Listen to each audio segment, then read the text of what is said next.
Hoy vamos a hablar sobre lo que es la crítica textual. Crítica textual. Vamos a mirar qué es la crítica textual y cuáles son los objetivos de la crítica textual. Pero vamos a abrir la palabra de Dios en el Evangelio según San Lucas, capítulo 24.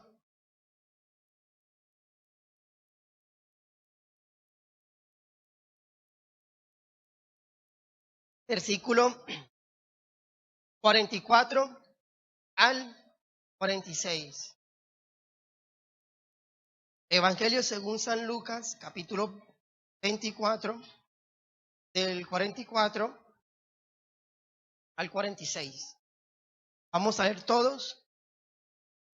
Dice así: y les dijo: estas son las palabras que os hablé estando aún con vosotros, que era necesario que se cumpliese todo lo que está escrito de mí en la ley de Moisés, en los profetas y en los salmos.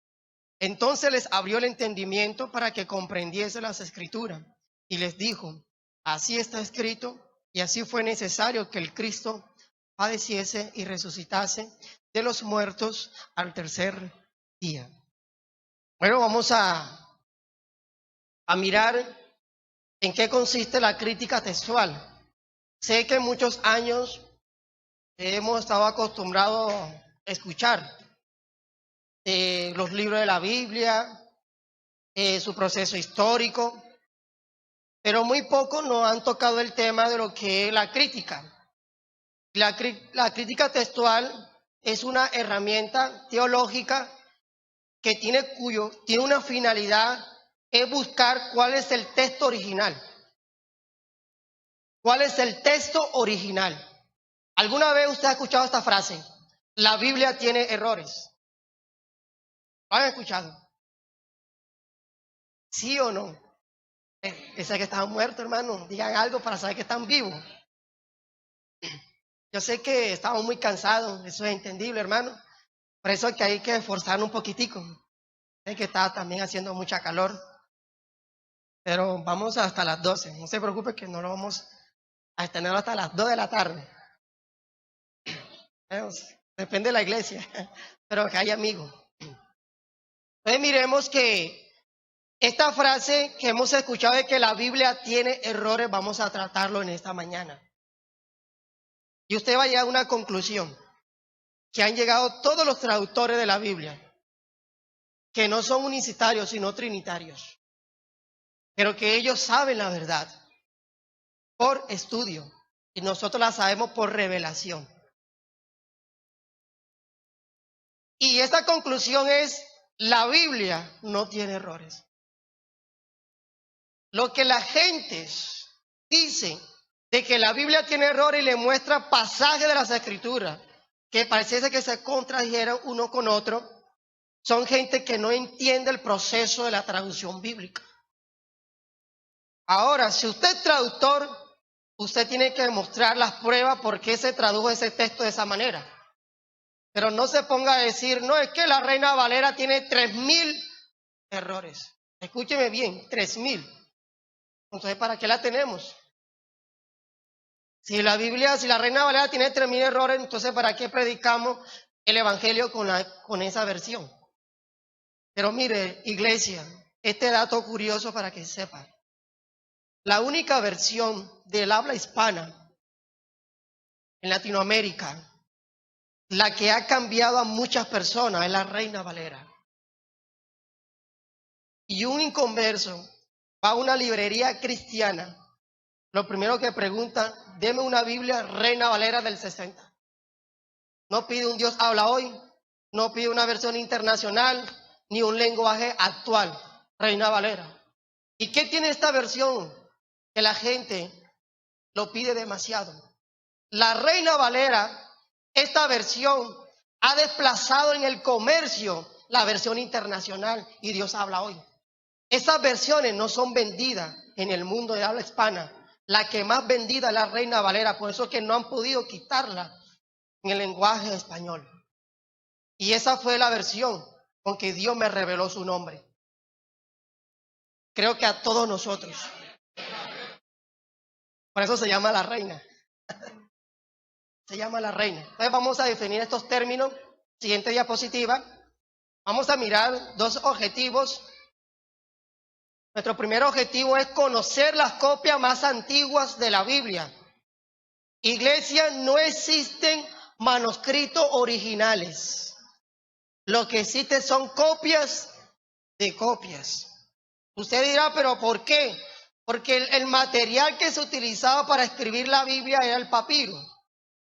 Y el papiro duraba 6 meses. Por eso que se hacían copia de copia. En aquella época no existía la fotocopiadora.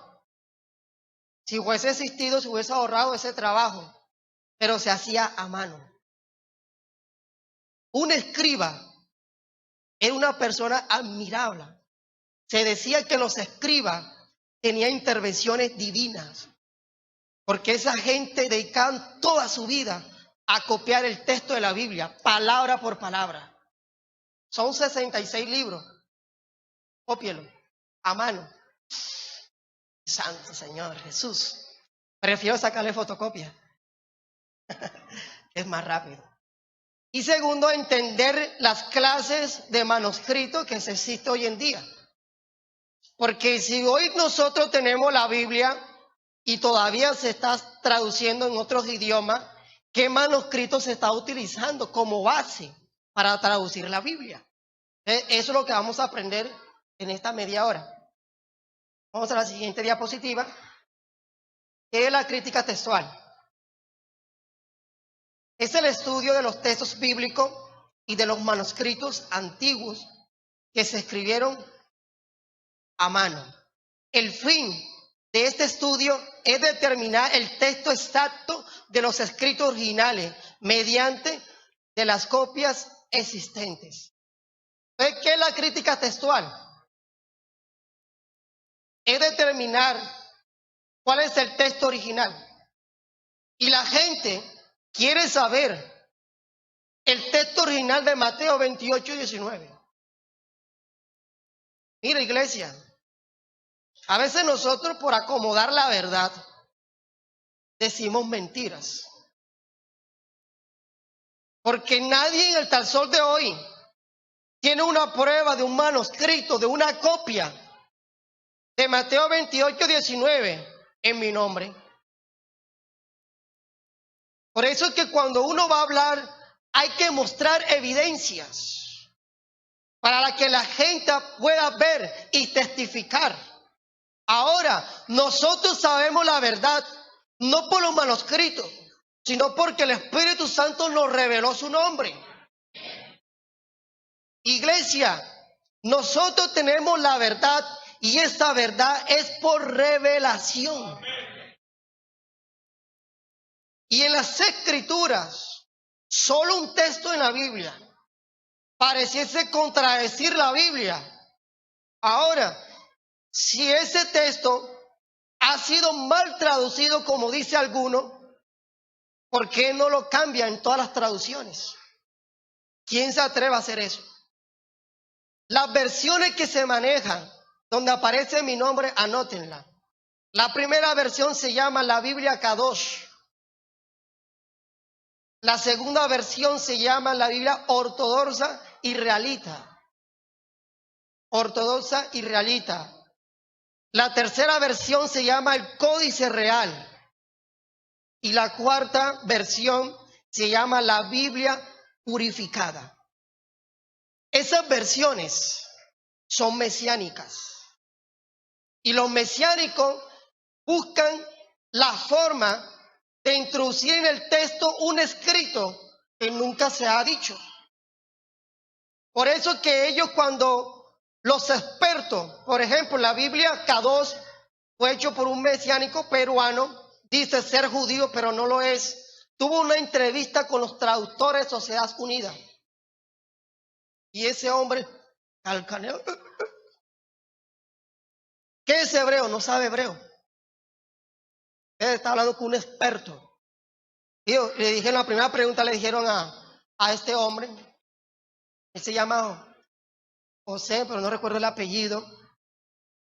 Él dijo, la primera pregunta es, muéstreme la base escritural donde usted sustenta de Mateo 28:19. ¿Sobre qué manuscrito?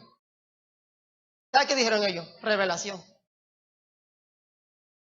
Revelación. ¿Cree que eso es revelación, hermano? Este hombre mesiánico quiere introducir su doctrina en esas traducciones. Es como los testigos de Jehová. Colocaron el nombre de Jehová en el Nuevo Testamento. Nosotros, la iglesia, no tenemos versiones de la Biblia. O estamos casados con una versión de la Biblia, no tenemos, porque tenemos la revelación, que es lo que nos importa a nosotros. Vea, Dios me dio la oportunidad de evangelizar a un testigo de Jehová con la traducción del Nuevo Mundo, con la Biblia de ellos.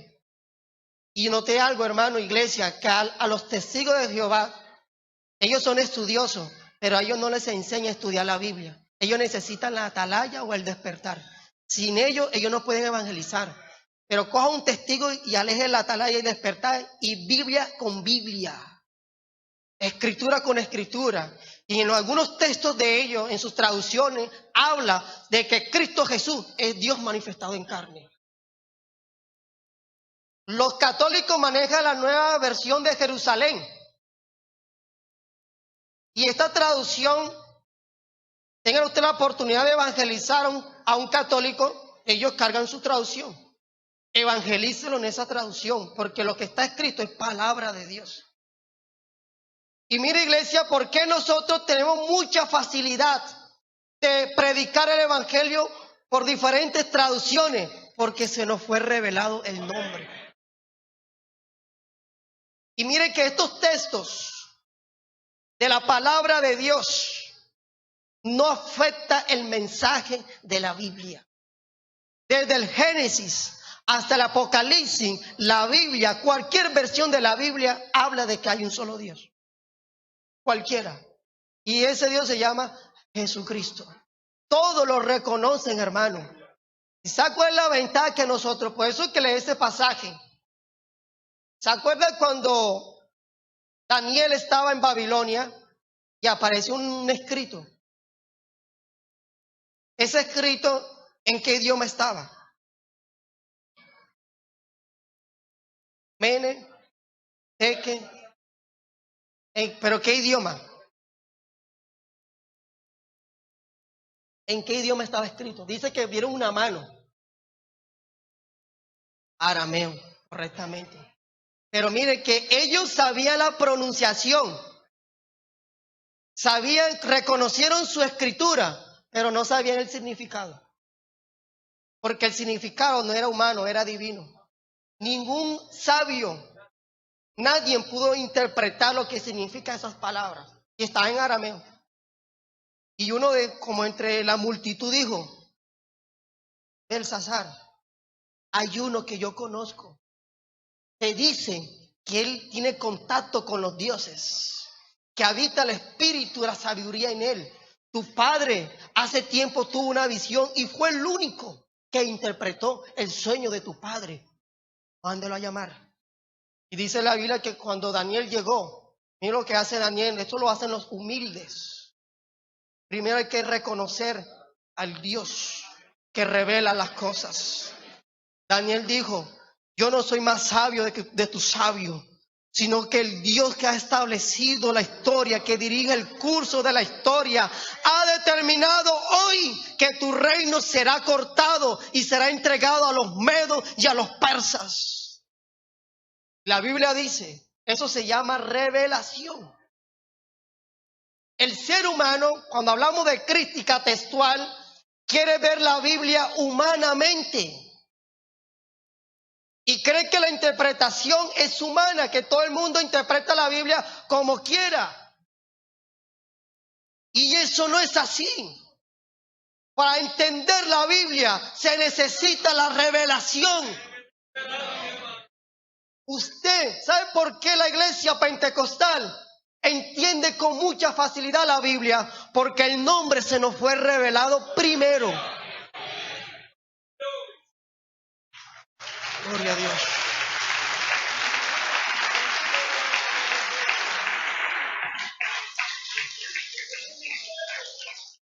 La gente quiere buscar el texto original y no nos hemos dado cuenta que tenemos el autor de la Biblia morando en nuestras vidas.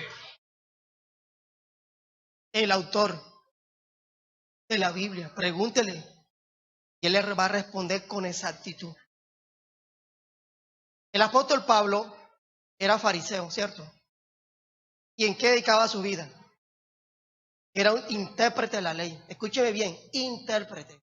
Este hombre decía, yo conozco la ley y sé su interpretación. Era fariseo.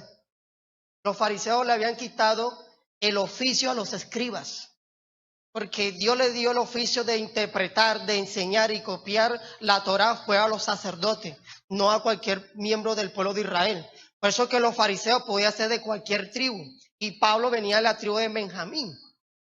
Pero ellos se querían ser intérprete, conocedor de la ley. Pero cuando Pablo conoció a Cristo, dijo, esto es basura. Lo que me enseñaron, Gamaliel, mi maestro, basura. He entendido que yo no sabía nada, pero he comprendido que a mí se me fue revelado. Se me fue revelado Cristo Jesús.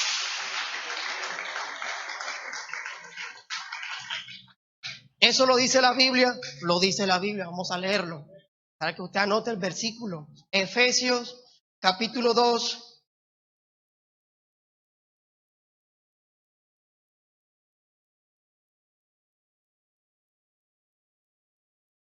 Efesios capítulo 1. Versículo 17. Y lo que dice, para que el Dios de nuestro Señor Jesucristo, el Padre de gloria, o de espíritu de sabiduría, ¿y de qué? En el conocimiento de Él. ¿En qué consiste esa revelación? Alumbrando los ojos de vuestro entendimiento. ¿Para qué? Para que sepáis cuál es la esperanza que Él os ha llamado y cuáles son las riquezas de la gloria de su herencia en los santos. A Él se le fue revelado. Por eso que Pablo comprendió las sagradas escrituras. Mi hermano, la interpretación de la Biblia no es humano. Esto no consiste por estudio. ¿Usted cree que por yo estudiar hebreo, arameo y griego ya puedo interpretar la Biblia precisamente? Si así fuera, los que conocían la verdad serían esa gente. Yo apenas tengo 3 años. Soy un bebé delante de esa gente. Pero esto no es de estudio. Esto es de revelación, iglesia. Por eso es que a nosotros se nos fue revelado el nombre de Jesucristo. Por eso entendemos las sagradas escrituras. Vamos a leer un texto, Juan capítulo 5, versículo 39. Juan 5, 39.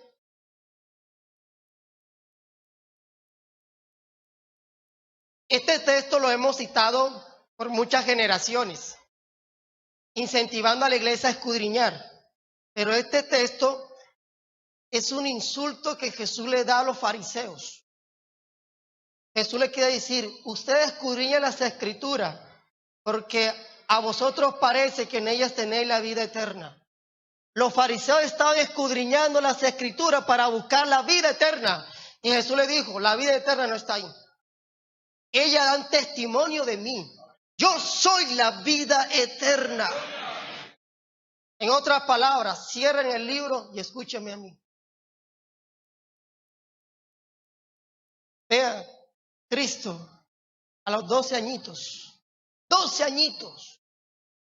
cuando subía con sus padres a una de las fiestas de peregrinación, la Pascua, dice que los niños iban delante jugando, porque eso era grandes cantidades de gente que se desplazaban y los niños recochaban, jugaban, la vamos para la Pascua.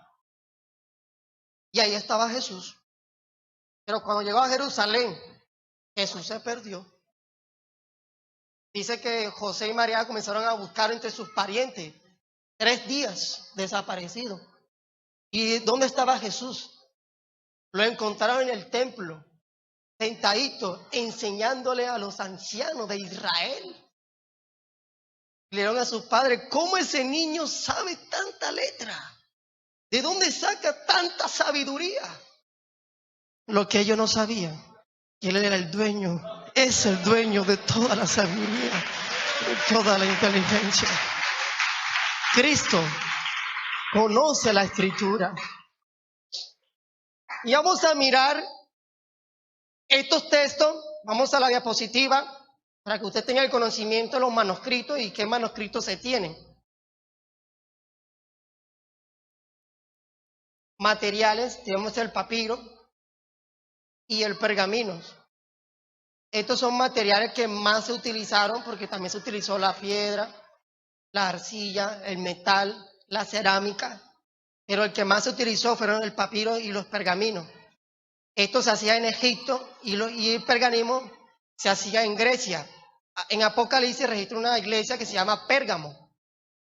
Se le llama así Pérgamo porque ahí se fabricaba el pergamino, una ciudad griega. Siguiente diapositiva. Estas son las copias antiguas. Aquí tenemos el papiro 45 de Hechos 17, del 9 al 17, que está en un griego minúsculo o un griego bizantino. Ustedes, hermanos, ¿cómo saben que ese es un texto de la Biblia? Si yo le dijera en este momento, hubo un hombre que subió al monte Carmelo y retó a 850 profetas. Enseguida su cabeza dice, esa es la historia de Elías. Así cuando yo leí ese fragmento, esa historia se me hace conocida. ¿Dónde está? ¿Dónde está? Hechos 17, 9, 17. Y aquí tenemos el manuscrito del Qumrán. Hermana, retroceda un momentico. Aquí tenemos el manuscrito del Qumrán en la cueva 11, Isaías 53. ¿Por qué está roto eso? Es un pergamino. ¿Por qué aparece así fragmentado? Porque lo que descubrieron estos manuscritos en esas cuevas encontraron fueron cueros. ¿Y para qué sirve el cuero? Para hacer zapatos. Entonces ellos hicieron zapatos con los manuscritos de la Biblia, zapatos, porque ellos no sabían el valor que tenían esos manuscritos. Es como entregarle a un niño un diamante. ¿Qué va a saber el niño que es un diamante? Y ellos hicieron sandalias con esos cueros. Hasta que uno que fue tan curioso y se lo llevó a un teólogo en Jerusalén y cuando lo miró, oye, esto es una reliquia. Le dijo, te lo compro. Y el que descubrió se dio cuenta que era un manuscrito valioso. ¿Sabe qué hizo? Lo partió por pedazos. Y cada pedazo 1.000 euros.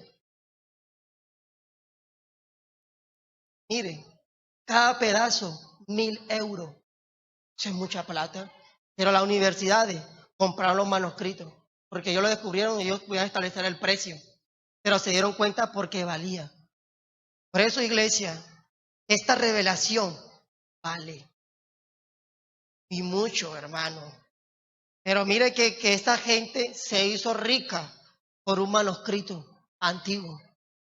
Por eso es que Salomón dijo que el que tiene la sabiduría de Dios es más rico que aquel que ha descubierto las piedras preciosas. ¿Usted lo cree, iglesia? Israel lo puede decir con toda confianza que es el pueblo más rico del mundo. Y hay que apropiarnos a las promesas de Dios, creerle.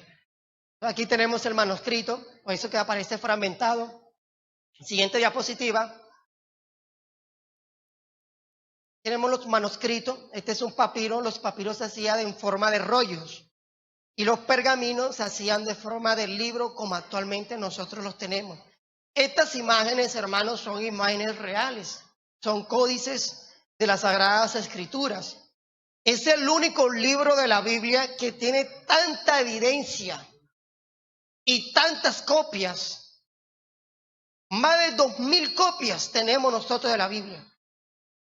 Ni la obra de Homero, la Ilíada, tiene tantos manuscritos, ni los libros de Sócrates, Platón y Aristóteles. Este libro, ¿por qué tiene tanta copia? Porque es el libro de Dios. Es la palabra de Dios. Siguiente. Pauta de la crítica textual. Primero, clasificar los manuscritos por texto. Tenemos el texto bizantino y el texto alejandrino. Y por último, por evidencia externa e interna. Pero no me alcanza el tiempo, voy a resumir. ¿Qué quiere decir esto? Que los manuscritos del siglo IV, V y VI se le llama manuscrito alejandrino por la biblioteca que se hizo en Egipto por Alejandro el Grande. Ese griego que se maneja es un griego en mayúscula. Y el griego bizantino es un griego minúsculo. La gente dice, se enojan porque escriben Dios con D minúscula y Dios con D mayúscula. Pero el hebreo no tenía mayúscula ni minúscula. A Dios se le aplicaba tanto a Satanás como a los demonios como a Dios mismo. Pero ¿cuál es el contexto de la palabra si no existía mayúscula? El verbo. El verbo determinaba el género del sustantivo, tal como lo hace hoy en día. Por eso dice, Bereshit bara Elohim, es hasamayim behehare. No dice, en el principio los dioses crearon los cielos y la tierra. No dice así como dice. En el principio Dios creó los cielos y la tierra. Uno solo fue quien creó los cielos y la tierra. Y el verbo barat en el hebreo es singular, no es plural. Y mire que la otra evidencia son la familia que se maneja de los textos. Y ahora vamos a Mateo 28, 19, mirando los textos bíblicos. Siguiente.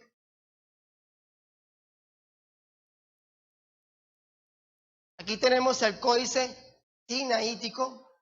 Fue descubierto en el monte Sinaí, en un templo llamado la Santa Catalina, un monasterio. Allá un monje tenía este manuscrito, el Antiguo y el Nuevo Testamento en griego. Vamos a ver si ustedes saben esta pregunta. ¿Quiénes le pusieron los nombres a los libros de la Biblia?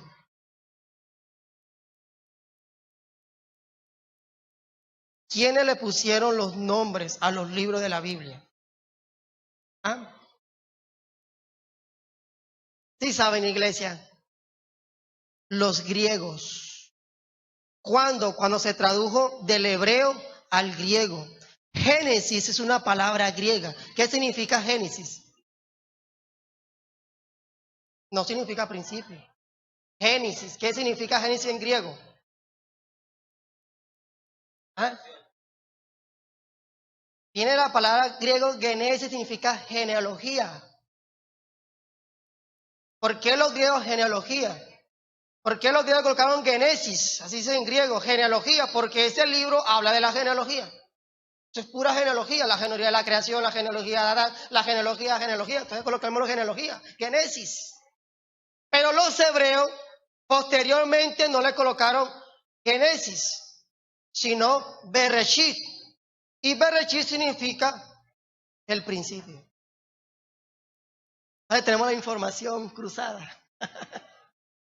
¿Qué significa éxodo? Salida, que es la palabra griega de salida. Número.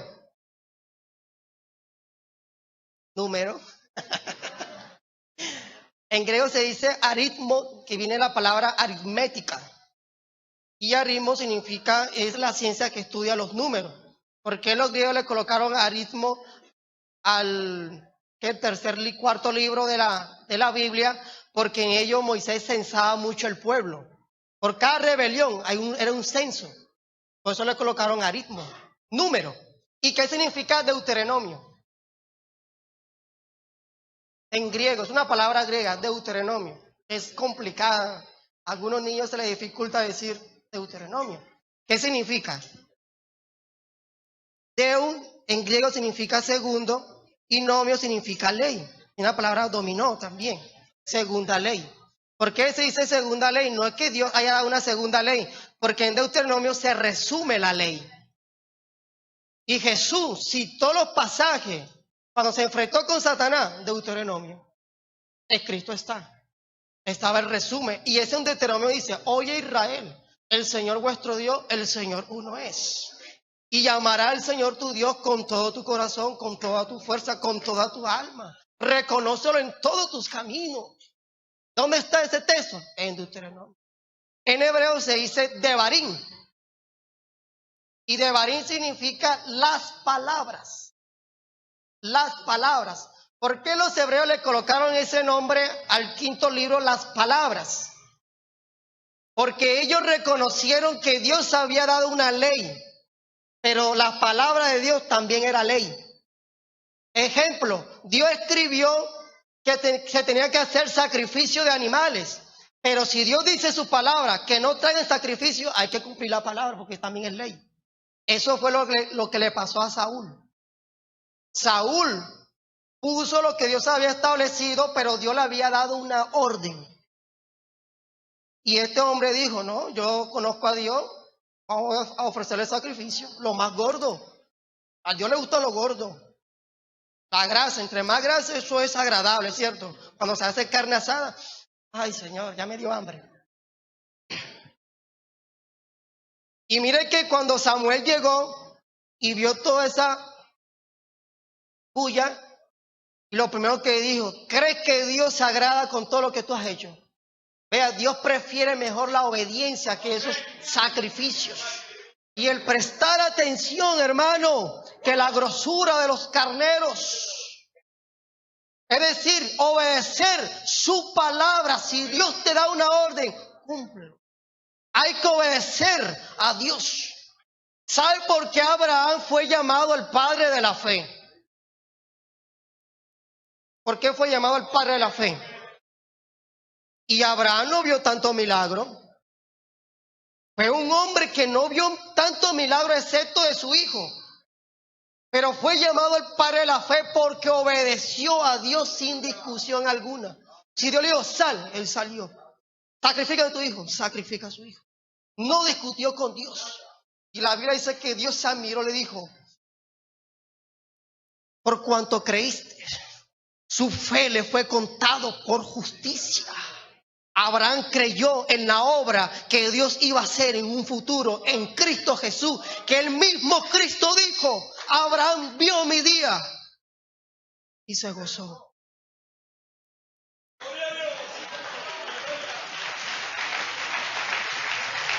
Se gozó. Padre de la fe.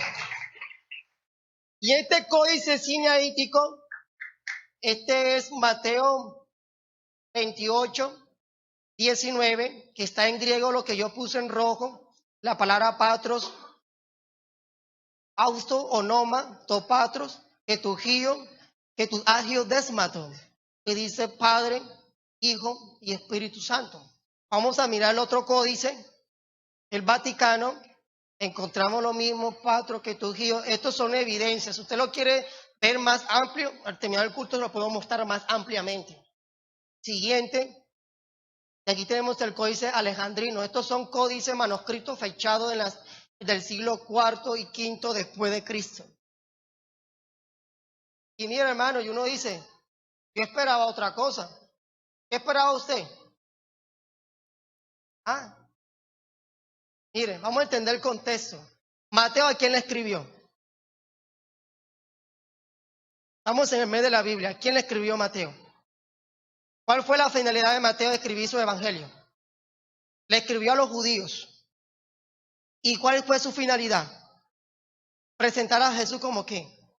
Como el rey de los judíos. Dentro de la cultura judía estaba esta creencia. El testimonio de 2 o 3 es verdadero. El testimonio de uno es falso. Y mire que en el libro de Mateo, este hombre cuando redacta la historia, el 3 está presente en ese libro, el 3. Primero inicia con la genealogía de Cristo y lo parte en 3. Desde Abraham hasta David, 14 generaciones, 1. Desde David hasta la exportación, 14, 2. Y de la exportación hasta José, 3. Ahí está. Es el único libro que registra que unos sabios le trajeron a Jesús. ¿Cuántos presentes? La Biblia no dice que fueron 3 magos. No lo dice, porque la Biblia no dice el número. Dice unos magos del oriente. La palabra mago no significa de magia, sino gente que estudiaba las estrellas, eran astrólogos, eran sabios. venía del oriente, porque esos sabios empezaban a estudiar las estrellas y las mismas estrellas estaban anunciando el nacimiento del Rey de Reyes y Señor de Señores. Vamos a adorar a ese Rey. No eran judíos, pero eran gente que conocía que esas estrellas estaban anunciando el nacimiento de un Rey supremo. Y hemos venido a traerle presentes. ¿Cuántos? 3. Es el único evangelio que registra que cuando Satanás tentó a Jesús, utiliza 3 nombres: el tentador, Satanás y diablo. ¿Usted sabe qué significa Satanás? ¿Ah? Satanás en hebreo significa adversario, enemigo. ¿Y diablo qué significa diablo?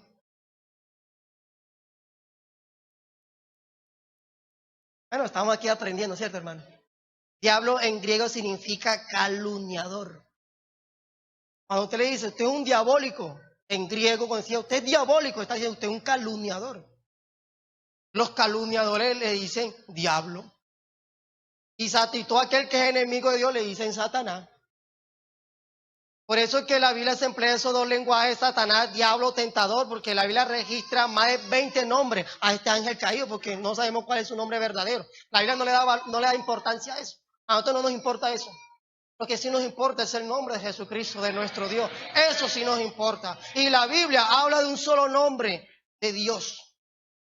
Uno solo. Y mire que es el único evangelio que registra que Jesús anuncia su muerte 3 veces. 3 veces Jesús anuncia su muerte. Es el único evangelio que más resalta que de los 12 apóstoles, 3 eran cercanos. Es el único evangelio que hace una comparación más explícita concerniente a la resurrección de Cristo Jesús, utilizando la historia de ¿quién? De Jonás. Escuche, iglesia, aprovecho aquí. La Biblia nunca habla mal de Jonás. Jesús lo toma como un ejemplo.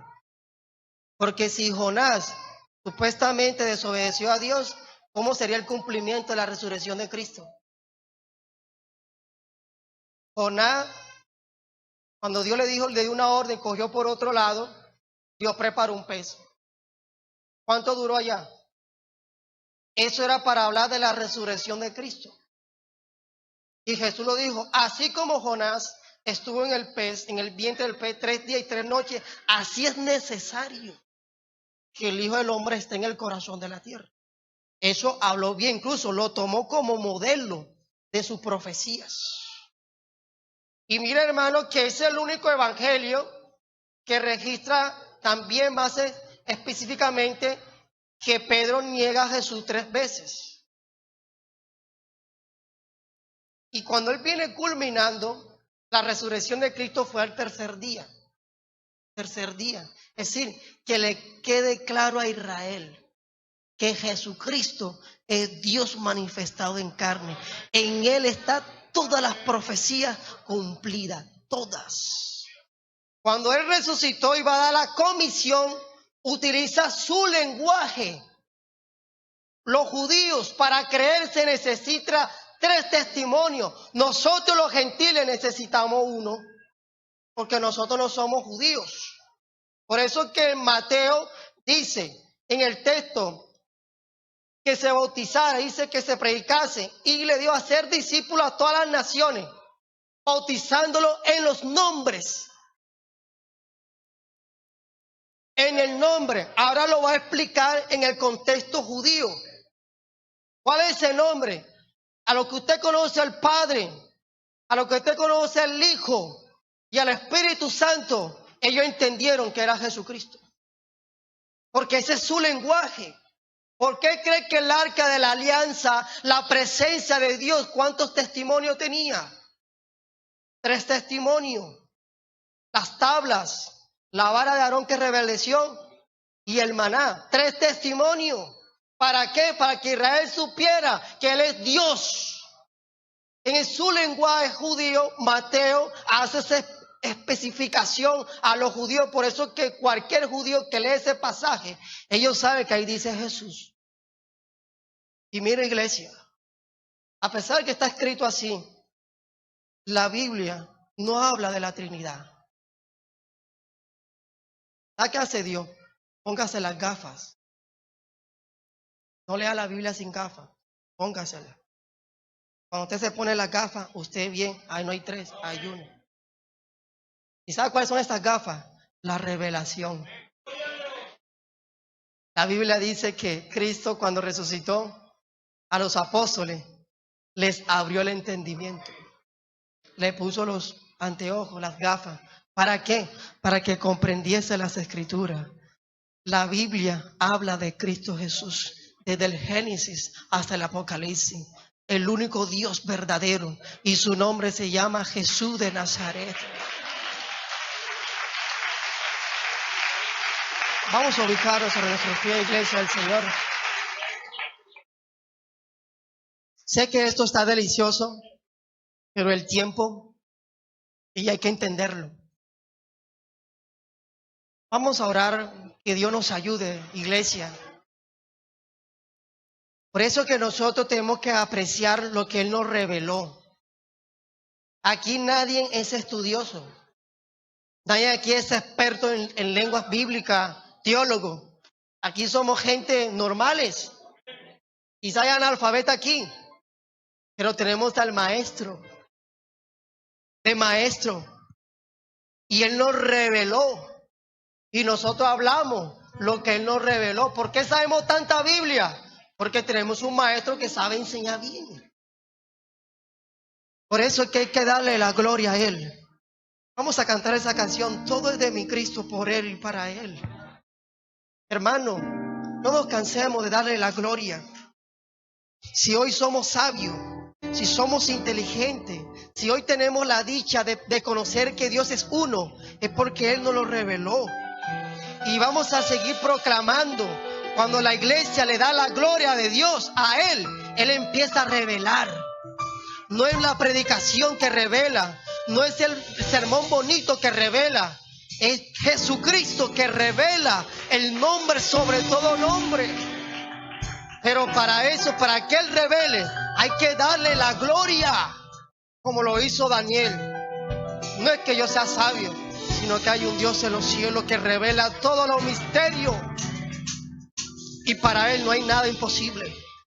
Tenemos el autor de la Biblia vivo, tan vivo que mora en nuestros corazones.